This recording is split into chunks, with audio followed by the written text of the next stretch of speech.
வணக்கம் சார். இப்போ என்ன பார்க்க போகிறோம்னா, பொள்ளாச்சியிலேருந்து பாலக்காடு மெயின் பைபாஸில் போகும்போது ஜஸ்ட் ஒரு கட் ரோட்டில் ஒரு தார் ரோட்டு மேலேயே ஒரு 5 ஏக்கர் தென்னந்தோப்புங்கிறது பார்க்க போகிறோம் சார். 5 ஏக்கருங்கிறது தனிப்பட்ட முறையில் உங்களுக்கு வந்திருக்கு சார். எல்லாமே கம்ப்ளீட்டாக தென்னந்தோப்பு தான். ஒரு அரை ஏக்கருக்கு மட்டும் இளநீ மரம் வச்சுருப்பாங்க சார். இது எல்லாமே கம்ப்ளீட்டாக தென்னந்தோப்பு. இதில் தனியாக உங்களுக்கு செப்பரேட்டாக ஈபி வந்துடும். சரிங்களா சார். இந்த தோட்டத்தை ஃபுல்லாகவே உங்களுக்கு கம்ப்ளீட்டாக பென்சிங்கிறது பண்ணியிருக்குங்க சார். சரிங்களா. நல்ல ரெக்டாங்கிள் ஷேப்பில் நல்ல ஸ்கொயரான பூமி தான் சார் இது. சரிங்களா. அது மட்டும் இல்லாமல் பூமியோட பார்த்தீங்கன்னா காப்புங்கிறது சூப்பராக இருக்குது சார். அது மட்டும் இல்லாமல் தனி கிணறு உங்களுக்கு வந்துடும். சரிங்களா. கூட்டு எதுவும் கிடையாது. அது மட்டும் இல்லை, அம்பராமலை ஆற்றுலேருந்து 2 டேஸுங்கிறது தண்ணிங்கிறது இங்கே தனிப்பட்ட முறையில் கொண்டு வந்திருக்காங்க சார். 4-5 பேர் சேர்ந்து கொண்டாடுறாங்க. தனியாக இங்கே ஆற்றுலேருந்து 2 நாள் உங்களுக்கு தண்ணிங்கிறது வந்துடும் சார். சரிங்களா.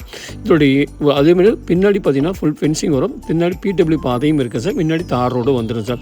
இது ஒரு ஏக்கரை விலை என்ன சொல்கிறாங்கன்னா 75 lakhs சொல்கிறாங்க சார். Slightly negotiable.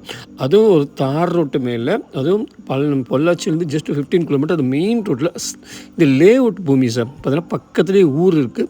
ஊருக்கு பக்கத்துலேயே இந்த பூமி இருக்குது. இந்த லேஅவுட் போட்ட ஃபியூச்சரில் லேஅவுட் போட்டாலும் தாராளமாக சூப்பராக ரன் ஆகும் சார்.